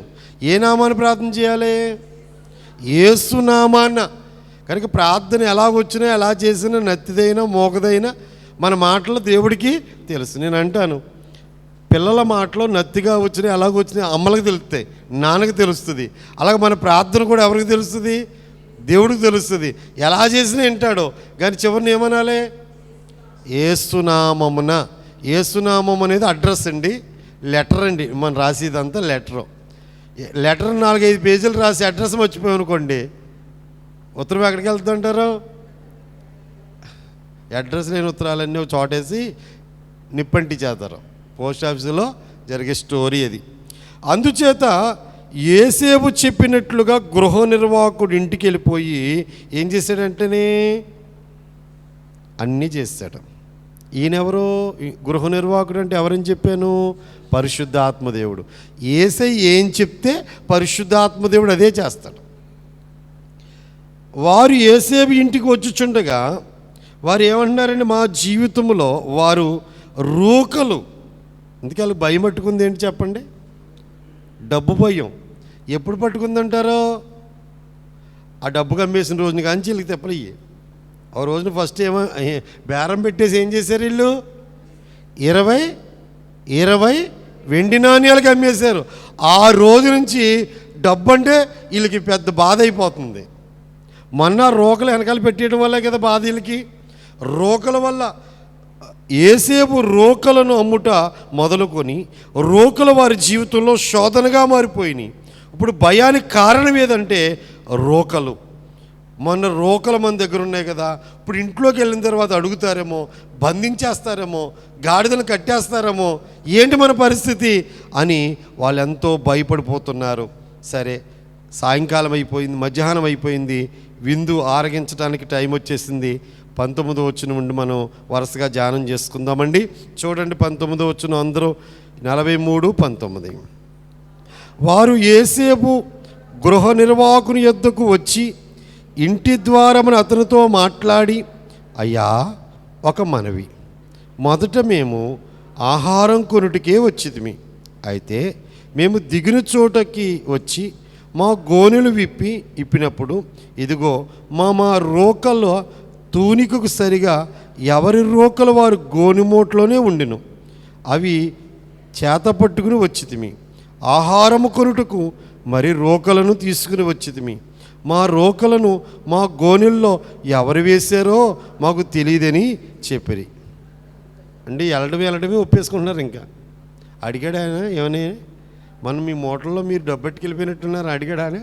అడగలే. నాకు ఎవరు గుర్తు వస్తున్నారంటే జక్కయ్య గుర్తొచ్చేస్తున్నాడు. ఏమంటే యేసుప్రభుని చూడాలనుకున్నాడు జక్కయ్య, చెట్టు ఎక్కాడు. యేసుప్రభు సడన్గా జక్కయ్య దగ్గరికి వచ్చి, జక్కయ్య త్వరగా రా, ఇవాళ మీ ఇంట్లో ఉంటాను అన్నాడు. అండి ఇంకా అసలు జారాడో పడ్డాడో ఉరికాడో ఏం జరిగిందో తెలియదు అసలు. పెద్ద అయ్యగారు, మీకు ఇష్టమైన అయ్యగారు మీ ఇంటికి వచ్చి భోజనం చేస్తానంటే కింద ఆడతారు, మీద ఆడతారు, ఏముడతారు, ఏం చేస్తారో తెలియదు. ఇంకా అవునండి వెంటనే జక్కయ్య, మరి ఇల్లు ఎంత దూరమో తెలియదు మనకి, వాక్యంలో లేదు, కానీ వెళ్ళడమే ఇంట్లోకి వెళ్ళండి స్టార్ట్ అయిపోయింది. యేసు ప్రభువా నేను పాపినయ్యా, నా ఆస్తి అమ్మేస్తాను, సగమేమో పేదోళ్ళకు పనిచేస్తాను, ఎవరి దగ్గర నేను అన్యాయంగా తీసుకున్నానో వాడికి 4 అంతలు ఇచ్చేస్తాను, అన్యాయంగా నేను రూపాయి తీసుకుంటే 4 రూపాయలు ఇస్తాను అని ఒప్పుకుంటున్నాడు. యేసుప్రభు ఒప్పుకోమన్నాడా? అంటే యేసు ప్రభువును చూచేటప్పటికీ తన రోత జీవితంతో ఒప్పేసుకున్నాడు. ఇది ఎవరి వల్ల జరుగుతుంది? ఎవరి దగ్గర ఒప్పుకున్నారు వీళ్ళు? గృహ నిర్వాహకుడి దగ్గర. ఎక్కడండి? గృహ నిర్వాహకుడు ఎవరో? పరిశుద్ధాత్మదేవుడు. పరిశుద్ధాత్మదేవుడు మనలోకి వస్తే మనం ఏం చేస్తామంట? పాపిని యేసు ప్రభో, నేను పాపిని యేసు ప్రభో, నీ రక్తపు దారలచే నన్ను గడుగుము యేసు ప్రభో, నీ రక్తపు దారలచే నన్ను గడుగుము. పరిశుద్ధాత్ముడు వచ్చి పాపమును గూర్చియు, నీతిని గూర్చియు, తీర్పును గూర్చియు లోకమును ఒప్పుకొన. యేసయ్య ఆత్మ ఎవరిలోకి వస్తే వారండి పాపాలు ఒప్పుకుంటారు. యేసయ్య ఆత్మ రాలేదంటే అసలు పాపాలు ఒప్పుకోరు. అంటే యథార్థంగా ఉన్నది ఉన్నట్లుగా, అయ్యా మా గోనుల్లో ఆ రోకలు ఎవరు పెట్టారో మాకు తెలియదు, అసలు మేము ఎవరు పెట్టలేదు, ఉన్నది ఉన్నట్లుగానే జరిగింది జరిగినట్లుగానే వారు ఎక్కడ ఏమండి యథార్థవంతులుగా వారు ఒప్పుకుంటున్నారు. ఖచ్చితంగా ఈ విషయం మీతో చెప్పేది ఏంటంటే, మనలో అలాంటి మార్పు వచ్చిన రోజునే మన ప్రార్థన దేవుడు అంగీకరిస్తాడు. మీరు చిన్న ప్రార్థన చేసినా పెద్ద ప్రార్థన చేసినా ఏం రావాలి? పశ్చాత్తాపం రావాలి, విరిగి నలిగిన మనస్సు రావాలి. పాపిని గ్రహించి నాకు ఇలాంటి తలంపులు వస్తున్నాయి, క్షమించు, ఒకప్పుడు నేను ఇలాగ అన్యాయం చేశాను, ఒకరిని ఇలాగ బాధ పెట్టాను, ఒకరిని హింస పెట్టాను, నా వల్ల కుటుంబం నాశనం అయిపోయింది ప్రభువా అని మనం చేసిన జన్మ కర్మ పాపములన్నిటి విషయంలో మనము కన్నీళ్ళతో పాపాలు ఒప్పుకుని మరి క్షమాపణ కోరుకుంటాం. అయితే వారు ఏమంటున్నారు చూడండి, మన జీవితంలో కూడా ఏదైనా బలహీనతలు ఏర్పడినప్పుడు, సమాధానం పోగొట్టుకున్నప్పుడు, నెమ్మది లేని పరిస్థితుల్లో మనము మన పాపస్థితిని ఒప్పుకోవాలి. ఎంత ప్రార్థన చేసినా, ఎంత భక్తి చేసినా ఏదో ఒక లోపం మనలో కనపడుతూ ఉంటుందండి. ఒక రోజు అయిపోయే పని కాదండి, ఒక రోజు కడిగేసుకునే పని కాదండి, ఒక రోజు కడిగేసుకునే పని కాదండి. అయిపోయింది, కడిగేసుకున్నాం, శుద్ధి అయిపోయాం, ఇంకా మేము పరిశుద్ధులమండి, మేము వెళ్ళిపోతామండి అంటాక ఉండదు. ఏదో ఒకటి వస్తూనే ఉంటుంది. ఈ భూమి మీద ఉన్నంతసేపు ఇస్త్రీ బట్టలు వేసుకున్నావు, దుమ్ముచ్చి పడదా, నువ్వు దొల్లేవేంటి? దాంట్లోకి వెళ్ళి బురదలోకి వెళ్ళి దొల్లవు. నువ్వు చిన్నప్పుడు దొల్లావు, ఇప్పుడు దొల్లవు, కానీ అది వచ్చి పడుతుంది. అందుకే యెషయా ఏమన్నారండి, నేను అపవిత్రమైన పెదవుల గల వాడును, అపవిత్రమైన పెదవుల గల జనుల మధ్య. నువ్వు అసలు బూతులు మొత్తానికి మానేస్తావు, కానీ చుట్టూరు ఉన్న వాళ్ళందరూ హైలైట్కి వెళ్తారు, లేకపోతే పట్టుబడికి వెళ్తారు, లేకపోతే ఒక పార్టీ దగ్గరికి వెళ్తారు. ఒక పార్టీ వచ్చి మీ దగ్గర చేపలు కొనుక్కుంటుంది, వాళ్ళు పచ్చి బూతులు మాట్లాడుకుంటారు. నువ్వు మాట్లాడవు, కానీ చెవి వింటుందా లేదా? వినడంలో కూడా పాపం ఉంటుందా? చెప్పండి అమ్మా. అసలు పాపం అంతా అక్కడే ఉంటుంది, మీకు తెలియదేమో. దురద చెవి చాలామందికి. ఆ దూరంగా నలుగురు కనపడ్డారనుకో, ఏంటి అక్కడ నలుగురు ఎందుకు నిల్చున్నారో ఏంటి అని తెలుసుకునేదాకా ఈ దురద చెవికి దురద ఎక్కువ అని వాక్యం చెప్తుంది. మీ చెవులు మంచి అమ్మ, మాకు ఊళ్ళో లేము కాబట్టి, ఊరవతలు కాబట్టి మాకు ఏ చెవి వినపడదు. మాకు దేవుడు మమ్మల్ని ఎంతో దీవించి ఎంత ప్రేమించాడంటే, ఎంత ప్రేమించాడో చెప్పలేనంత ఎక్కువ ప్రేమించేసి మమ్మల్ని ఎక్కడి ఉంచాడు చెప్పండి. మీకు నేను తోడుగా ఉంటాను, కానీ ఊరవతను అనుకోకండి, నేను మాత్రం మీకు తోడుగా ఉంటాను, దేవదూతను ఉంచుతాను, ఏ పాములు రాకుండా ఏమి రాకుండా నేను చూసుకుంటాను, ఇక్కడ ఉండండి అని ఎక్కడ పడేసాడు మరి చెప్పండి. మా గొడవ మీకుండదు, మీ గొడవ మాకుండదు. ఊళ్ళో ఉన్నాం అనుకోండి, మీ గొడవ మాకు కావాలి, మా గొడవ మీకు కావాలి.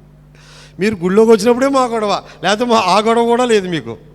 కనుక మమ్మల్ని ఎంతో ప్రేమించాడు, మిమ్మల్ని కూడా ఎక్కువ ప్రేమించి పై అంతస్తుల్లో పెట్టాడు. అయినా సరే మీ చెవులకు దురద ఎక్కువైతే ఇంకేం చేస్తాడు ఆయన మాత్రం? తప్పు వినుట సరదా అయిన తప్పే తప్పు ఒప్పుకొనుము. తప్పు వినుట సరదా అయిన తప్పే తప్పు ఒప్పుకొనుము. తప్పు తట్టు ఆకర్షించు తగని ఆట పాటలేల ఏకాంత స్థలము కోరుము. దేవుని ప్రార్థింప ఏకాంత స్థలము చేరుము. చేసిన వాళ్ళకంటేనంట చెప్పుకున్న వాళ్ళది ఎక్కువ ఉంటుందంట. మూటలు కట్టుకుని పోగేసుకుని మోసుకోండి మాకు ఎందుకంటారో. దేవుడిని నమ్ముకున్న తర్వాత మూటలు కావాలంటే మీకు ముసలోళ్ళు అయ్యాక ఇంకా ముసలోళ్ళు ఇంకా రిటైర్ అయిపోయిన తర్వాత అండ్ ఇంకా మూటలు మోసుకోండి మాకు ఎందుకంటారు, ఆ మూటలు మిమ్మల్ని నరకానికి లాక్కెళ్ళిపోతాయి, పాతాళానికి లాక్కెళ్ళిపోతాయి.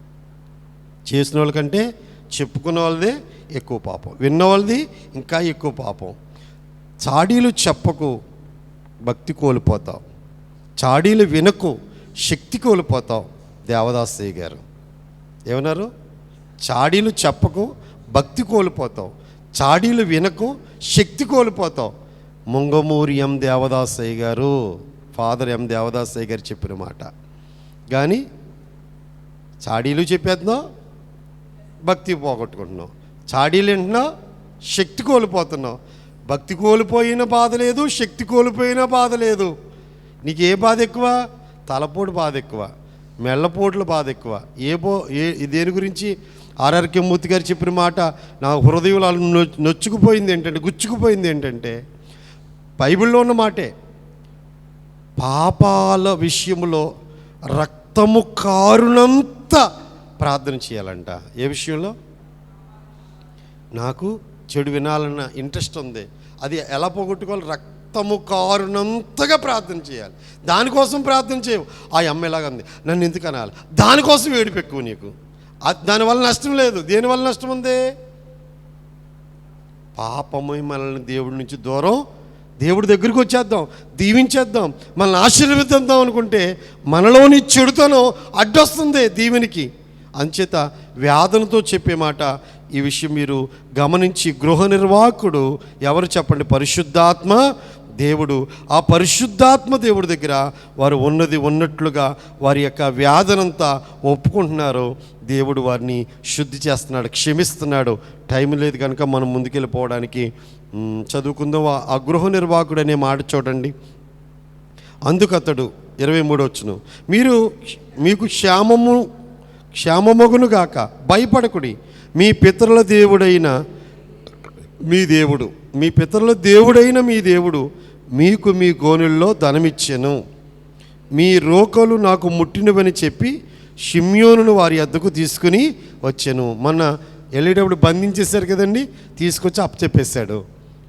మీ పితరుల దేవుడు మీ దేవుడు అంటే యోసేపు గారి చరిత్ర ఇంట్లో ఉంటున్నారు కాబట్టి, ఆ యోసేపు గారి చరిత్ర వారికి కాస్త తెలుసు కాబట్టి ఎవరి గురించి మాట్లాడుతున్నారు? వాళ్ళ దేవుడి గురించి మాట్లాడుతున్నాడండి. మీ దేవుడు అంటున్నారు. ఇంట్లో పనిచేసే వాళ్ళకి మన భక్తి తెలుస్తుంది, మన విశ్వాసం తెలుస్తుంది. కనుక యోసేపుని అంత ఉన్నతమైన స్థితికి తీసుకొచ్చిన మీ పితరుల దేవుడు మీ దేవుడు, మీ రోకల్ని మీ దగ్గర ఉంచి ఉంటాడు అని మాట్లాడిన మాట మనము హెచ్చరిక చూస్తున్నాం. 24 ఆ మనుషుడు వారిని యోసేపు ఇంటికి తీసుకొచ్చి వారికి నీళ్ళుగా వారు కాలు కొనుక్కొనిరి. ఈ ఆచారం అబ్రహాము గారు ఇచ్చారు నీళ్ళు, లోతు ఇచ్చాడు నీళ్ళు.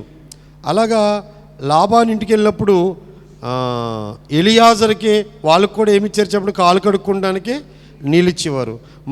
మన భారతదేశంలో కూడా, మన ప్రాంతంలో కూడా పూర్వం ఈ ఆచారం చాలా గట్టిగా ఉండేది. మామూలు చెంబు ఇవ్వకూడదండి, డొక్కులు ఇవ్వకూడదు. ఏమి ఇచ్చేవారు చెప్పండి? ఇత్తడి సెమ్ముతో ఏమి ఇచ్చేవారు చెప్పండి? నీళ్ళు ఇచ్చేవారు, గౌరవం ఆ రోజుల్లో. ఇప్పుడా మా నీళ్ళే అడుగుతలేదు. మంచినీళ్ళు తాగుతారంటే అక్కడ అన్నీ ఇప్పుడు కదండి, పైపులే కదా, వాటర్ టిన్లు పెట్టేస్తున్నారు కదా, ముంచుకు తాగండి అంటున్నారు అంతే. యజమానికి ఇవ్వని వాళ్ళు ఇంకా బయటకు వచ్చిన వాళ్ళకి ఏమి ఇస్తారండి? పచ్చగడ్డి మోపు అలా పాడేసేపటికి చెంబు నీళ్ళట్టుకెళ్ళి ఇచ్చేవారు భార్యలు. అమ్మ మోసి వాళ్ళు లేరు, తెచ్చి వాళ్ళు లేరు అంటారు. మీరు తక్కువ వాళ్ళు కాదు. వాళ్ళు మోపేసుకొస్తే ఇప్పుడైనా ఇస్తాం మేము అంటారు. కానీ ఆ మర్యాదలు వేరు.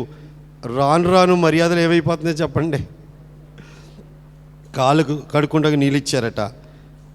మరియు అతడు వారి గాడిదలకు మేత వేయించాను. లాబాను కూడా ఎలియాజరు ఒంటెలన్నిటికీ మేతలు వేయించాడు. అక్కడ తాము భోజనము చేయవలనని వినిరి గనుక మధ్యాహ్నమందు యోసేపు వచ్చి వేళకు తమ కానుకలు సిద్ధము చేసిరి. ఆ యజమానుడుగా ఉన్న యోసేపు వచ్చేటప్పటికి ఏం రెడీ చేసుకుంటున్నారు? యోసేపు ఇంటికి వచ్చినప్పుడు వారు తమ చేతుల్లో కానుకలు ఇంటిలోనికి తెచ్చి అతనికిచ్చి అతనికి నేలను సాగిలపడిరి. భోజనం చేయడానికి ఏసేబు ఇంటికి వచ్చేటప్పటికి, ఏసేబు ఇల్లు అది, రాజ దర్బార్ కాదు, రాజు కోట కాదు, రాజధాని కాదు, సొంత ఇల్లు. ఆయన నివసించడానికి ఆయన సొంత గృహం కనుక ఆ గృహంలోనికి వారందరూ చేసే పనులు ఏంటంటే కానుకలు రెడీ చేసుకున్నారు ఇవ్వడానికి. రెండోది సాగిలపడి నమస్కారం చేస్తున్నారు, కానుకలు సిద్ధం చేసుకున్నారు. ఏసేబు ఇంటికి వచ్చేటప్పటికి ఏసేబు ఎదుటివారు సంపూర్ణంగా తగ్గించుకుంటున్నారు, నేల మట్టుకు వంగిపోయారండి. మనం కూడా దేవుడి దగ్గర ఎలా వంగిపోవాలి చెప్పండి? నేల మట్టుకు వంగిపోయారండి. సాష్టాంగ నమస్కారాలు చేస్తారా? చెయ్యండి, పోని మంచిదే. మనస్సు వంగాలి, ఆలోచన వంగాలి, గర్వం అనగాలి, మనలో గర్వమంతా పోవాలి. మనం ఎంత వంగితే, ఎంత వినయముగా ఉంటే అంత మంచిది. యోసేపును బెన్యామీను మీద ప్రత్యేకమైన ప్రేమ పొర్లకు వచ్చింది. చూడండి, చదువునప్పుడు 27వ వచనం 26. యోసేపు ఇంటికి వచ్చినప్పుడు వారు తమ చేతుల్లోని కానుకలను ఇంటిలోనికి తెచ్చి అతనికి ఇచ్చి అతనికి నేలను సాగిలపడిరి. అప్పుడు మీరు చెప్పిన ముసలవాడైన మీ తండ్రి క్షేమముగా ఉన్నాడా, అతడు ఇంకా బ్రతికి ఉన్నాడా అని వారిని క్షేమ సమాచారం అడిగినందుకు వారు, నీ దాసుడైన మా తండ్రి ఇంకా బ్రతికున్నాడు, క్షేమంగా ఉన్నాడని చెప్పి మళ్ళీ వంగి నమస్కారం చేస్తున్నారండి.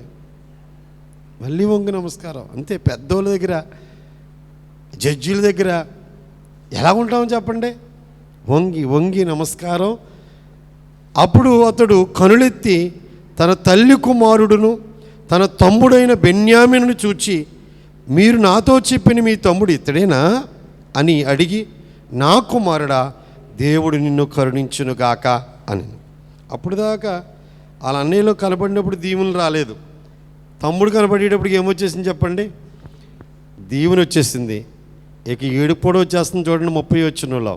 అప్పుడు తన తమ్ముడి మీద యోసేపుకు ప్రేమ పొర్లుకుని వచ్చిన గనుక అతడు త్వరపడి ఏడ్చుటకు చోటు వెతికి లోపల గదిలోనికి వెళ్ళి అక్కడ ఏడ్చెను. తన తల్లి కుమారుడు, తన తమ్ముడు, ఆ ఏడుపు, ఆ ప్రేమ పొర్లుకు వచ్చినప్పుడు ఏమొచ్చేసింది? ఏడుపు. ఆయన ఎవరు? ఆ దేశానికి అధికారి. ఏడిస్తే బాగుంటుందా? అవండి. రెండోది, ఏడిస్తే తన విషయం అంతా తెలిసిపోద్ది. చాలా కథ ఉంది, దైవ ప్రణాళిక ఇదంతా జరగాలి. అందుచేత ఏడవడానికి ఒక చోటు వెతుక్కుని ఆ గదిలోకి వెళ్ళి ఎక్కెక్కి ఎక్కెక్కి ఎక్కెక్కి ఎక్కెక్కి ఏడ్చి ఏడ్చి మొహం కడుక్కుని వచ్చాడంట. అందు చూడండి అక్కడ. అప్పుడు అతడు ముఖము కడుక్కొని వెలుపలకు వచ్చి తన్ను తాను అణుచుకొని భోజనము వడ్డించుము అని చెప్పాను. భోజనం టైం కనుక తను దానికి ఏం మాట్లాడతలేదు. ఇంకా భోజనం వడ్డించండి అంటే అతనికిని వారికిని అతనితో భోజనము చేయుచున్న ఐగుప్తీలకును వేరువేరుగా వడ్డించిరి. యోసేపుకి వేరుగా, చెప్పండి, ఐగుప్తీలకి వేరుగా, తన 11 మంది సహోదరులకి వేరు స్థలాల్లో భోజనాలు సిద్ధం చేశారు. అతనికి వారికి అతనితో భోజనము చేయుచున్న ఐగుప్తీలకి వేరువేరుగా వడ్డించిరి. ఐగుప్తీలు ఎబ్రీలతో కలిసి భోజనము చేయరు, అది ఐగుప్తీలకు హేయము. జ్యేష్ఠుని మొదలుకొని కనిష్ఠుని వరకు వారు అతని ఎదుట తమ తమ ఈడు చొప్పున కూర్చుండిరి గనుక ఆ మనుషులు ఒక్కని వైపు ఒకడు చూచి ఆశ్చర్యపడిరి. ఏనాడు కూడా ఇంత క్రమం రాలేదు వాళ్ళకి. ఏనాడు కూడా ఇవాళ గుళ్ళో కూర్చుంటా కూడా క్రమం ఉండదండి. జనం తక్కువ మంది ఉన్నాం కాబట్టి తలా చోట కూర్చుంటున్నాం కానివ్వండి, ఒక క్రమం ఉండాలి. కూర్చుంటా కూడా 4వ సంవత్సరంలో ఎందుకు పంపించేస్తారు స్కూల్కి అంటే చదువు వచ్చేద్దని కాదు, కూతురికి కూర్చుంటూ నేర్పిస్తాకే. ఏం నేర్పిస్తాకండి? కూర్చుంటూ నేర్పించడానికి. గుళ్ళో కూడా ఏం నేర్చుకోవాలి? కూర్చుంటూ నేర్చుకోవాలి. ఏదైనా ఒక అలవాటు లేదనుకోండి, కూర్చుంటూ అలవాటు లేని వాళ్ళు ఈ 2 గంటల ప్రార్థన కూర్చోలేరండి. నా చిన్నతనంలో ప్రార్థనకి వెళ్తే తెల్లారిపోయేది. నేను కూడా సేవకు వచ్చినప్పుడు నేను పాతలమెరకలో మోడ్లో సువార్త ప్రకటించినప్పుడు 95, 96 ప్రాంతంలో కూర్చుంటే 7 కూర్చుంటే 2 దాకా చేసేవాడిని ప్రార్థన. అప్పుడు కూడా సంఘం అలా కూర్చుని 2 గంటలకు టిఫిన్ ఎట్టేవారు. అది తిని మోడి నడిచేళ్ళేవాడిని పాతల మెరక నుంచి. ఎందుకు అక్కడ దాకా ఎందుకు? కాంతమ్మ గారు ఇంటికాడ ప్రార్థన చేసినప్పుడు కూడా 3, 4 అయిపోయేది. అంతసేపు అయితే ఎవరు వస్తారు అబ్బాయి నీది ఆవిడే అవండి, అంతసేపు అయితే ఎవరు వస్తారో. అలాగా తగ్గించుకుంటే ప్రస్తుతానికి ఎన్ని గంటలు చేసాం? 2 గంటలు. మీరు ఇంకా తెలివైన వాళ్ళు, మీరు ఇంకా తెలివైన పాటలు ఆయన పాడుకుంటాడు. కరెక్ట్గా వాక్యానికి వెళ్దామని చెప్పి 1 గంట టైం చూసుకుని చక్కగా వస్తున్నారు మీరు కూడా. ఏమో ఇంటికాడ పని అయిపోయి కూడా ఆడిన వాళ్ళ కోసం చెప్తున్నారులే, ఇబ్బంది ఉన్న వాళ్ళ కోసం కాదు. కానీ కూర్చుండడం కూడా ఏమవ్వాలి? అలవాటు ఉండాలండి. కూర్చుండడం కూడా అలవాటు ఉండాలి, వినడం కూడా అలవాటు ఉండాలి. దేవుడి సన్నిధిలో రాగా అలవాటు అవుతాయి. ఒక్కరోజు అలవాటు అయిపోయి ఇవన్నీ కూడా. కూర్చుంటం అలవాటు అవ్వాలి, పాటలు పాడడం అలవాటు అవ్వాలి, వాక్యాలు చదవడం అలవాటు అవ్వాలి. మరి వాక్యాలు చదవడం నేను ఇంచుమించు అందరికీ వాక్యం వాళ్ళ ఉద్దేశంతో ఏ రోజున ఎవరు చదివారో దగ్గర లిస్ట్ ఉంది. ఆ లిస్ట్ ప్రకారం ఇస్తాను పేర్లు. నాకిస్తే బాగుండు అనుకుంటారు కొంతమంది. కానీ నాకు తెలుసు అందరి చేత చదివించాలి, చదువు వచ్చిన వాళ్ళు అందరి చేత చదివించాలి. చదవగా ఏమైపోద్ది వాళ్ళకి? అందరికీ బాగా చదవడం అలవాటు అయిపోద్ది. అసలు ఇవ్వలేదనుకోండి ఇంకా అలాగే ఉండిపోతారు. ఇంకా అందరూ చదవాలి చెప్పండి, అందరికీ అలవాటు అవ్వాలి. అందుచేత ఆ రీతిగా కూర్చోవాడు పరలోక రాజ్యంలో కూడా ఏంటండి. మనం అందరూ వెళ్ళిపోతే అక్కడ కూడా అంతస్తులు ఉన్నాయి, 7 తరగతులు ఉన్నాయంట. ఎన్ని తరగతులు? మన భక్తి ఎంత ఉందో కొలతేసి ఆ తరగతిలో కూర్చోబెడతాడంట. 7 తరగతులున్నవి నీది ఏదో తెలుసుకొనుము ఇప్పుడే. 7 తరగతులున్నవి నీది ఏదో తెలుసుకొనుము ఇప్పుడే. ఎప్పుడు తెలుసుకోవాలి? పరీక్షల ముందు తెలుసుకోవాలి ఎంత వచ్చిందో. పరీక్షలు అయ్యాక ఏడిసిన లాభం ఏముండదు. ఇంకా బతుకుండగా తెలుసుకోవాలి నేను ఎంత భక్తి నేర్చుకున్నాను, ఇప్పుడు వెళ్తే ఏ అంతస్తులో ఉంటానో, దేవుడు కూర్చున్న సింహాసనం మీద కూర్చోవాలంటే ఎంత భక్తి నేర్చుకోవాలి. దేవుడు కూర్చున్న కుర్చీలో కూర్చోపెట్టుకుంటాడంట కొంతమందిని. యెహోవా దేవుడు కూర్చున్నాడు అదే కుర్చీలో, ఆ కుర్చీ ఏసేకి ఇచ్చేసాడు. అదే కుర్చీలో ఎవరిని కూర్చోబెట్టుకుంటాడు? సంఘాన్ని కూర్చోబెట్టుకుంటాడు. అందరినీ కూర్చోబెట్టుకుంటాడా? ఓ షరతు ఉంది అక్కడ. నాలాగా జయించిన వాడిని నాతో పాటు నా సింహాసనం మీద కూర్చుండనిచ్చేదను. నాలా జయించడం అంటే యేసయ్యలా జయించాలి. యేసయ్య ఏం జయించాడు? శరీరాన్ని జయించాడు, లోకాన్ని జయించాడు, సాతాన్ని జయించాడు. మనం కూడా ఏం జయించాలి? శరీరం జయించడం అంటే ఏంటండి? 3ంటికి మెలుగు వస్తుందండి, టైం చూస్తే 3 అవుతుందండి, శరీరం పడుకోమంటుందండి. పడుకుంటే ఓడిపోయినట్టు, లేస్తే జయించినట్టు. ప్రార్థన చేసుకో అని ప్రేరేపణ ఇస్తూ ఉంటుంది. తర్వాత చేసుకుంటానంటే ఓడిపోయినట్లు.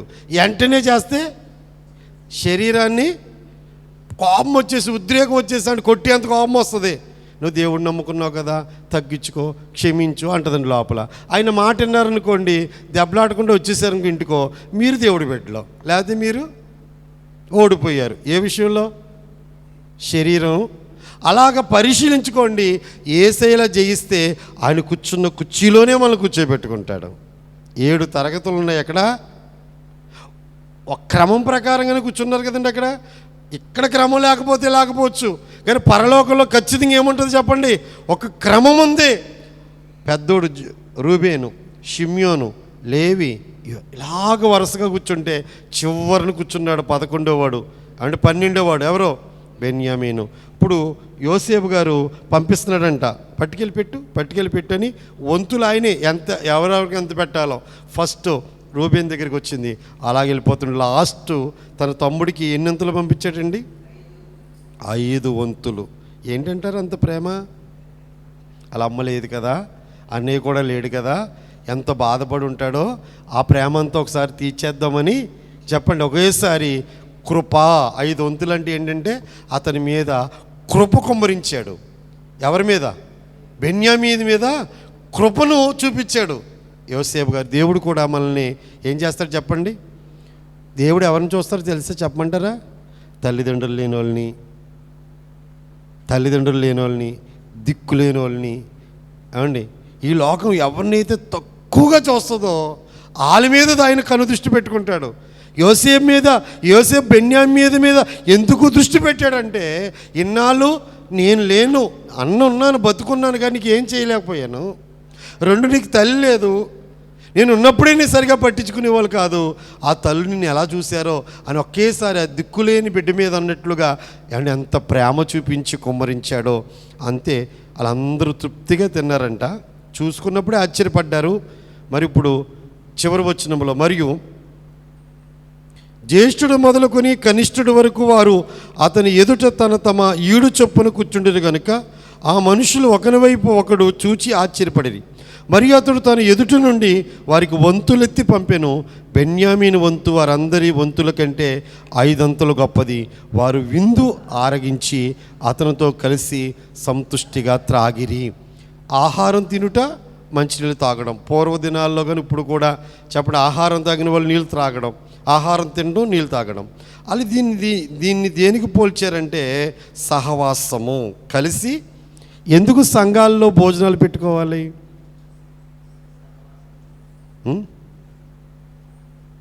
ఎందుకండి వీళ్ళు పెట్టడం? అందరూ ఉన్నవాళ్ళు కదండి, ఇంటికి వెళ్ళండి తినేస్తారు కదా, ఎవరికి కొద్దుబా లేని వాళ్ళకి పెడితే బాగుంటుంది కదా అన్న స్వభావం అప్పుడప్పుడు మీకు వస్తూ ఉంటుంది. కలిసి ఎందుకు భోజనం చేయాలి? మీరు నేను కలిసి భోజనం చేసినప్పుడు మనలోని కులతత్వాలు పోతాయి, మతతత్వాలు పోతాయి, డబ్బున్నోళ్ళు పేదోళ్ళు అన్న తత్వాలు పోతాయి. అందరూ సమానమన్న ప్రేమ. అక్కడ వ్యత్యాసం చూపిస్తున్నారంటే ఖచ్చితంగా మీలేముంది చెప్పండి, అది పోగొట్టడానికి. ఎక్కడ భోజనాల దగ్గర కూర్చున్నప్పుడు ఒకళ్ళొకరు వడ్డించుకున్నప్పుడు భేదం అనేది అంటుకోకుండా ముట్టుకోకుండా దూరంగా ఉంటారు ఫస్ట్ వచ్చినప్పుడు. తర్వాత ఏమైపోతారు చెప్పండి? కలిసిపోతారు. ఆ సహవాసం ఎక్కడ దొరుకుతుంది? ఇంకెక్కడ దొరుకుతుందా? ఆ విందు దగ్గరే దొరుకుతుంది. కేవలం విందు దగ్గరే, భోజనం దగ్గరే విభేదములు పోయేవి. గొప్పోడు పేదోడని భేదం పోయి ఐక్యత, స్త్రీ పురుషులని భేదం కానివ్వండి, యవనస్తులని ఏ భేదము లేకుండా, అందుకే దానికి ప్రేమ విందు అన్నారు పెద్దలు. ఏ విందు చెప్పండి? అంచేత సహవాసము, మనం ప్రభుతో సహవాసం చేయడం. తృప్తి, ఆహారం దగ్గర తృప్తి ఉంటుంది. తృప్తిగా తినిరి. ఎలా తినాలి? చాలామంది ఇంటికాడ తృప్తిగా తింటారు కానీ ఫంక్షన్లో సోగ్గా తింటారు. అలా తినకూడదు. ఎక్కడ తినాలి తృప్తిగా?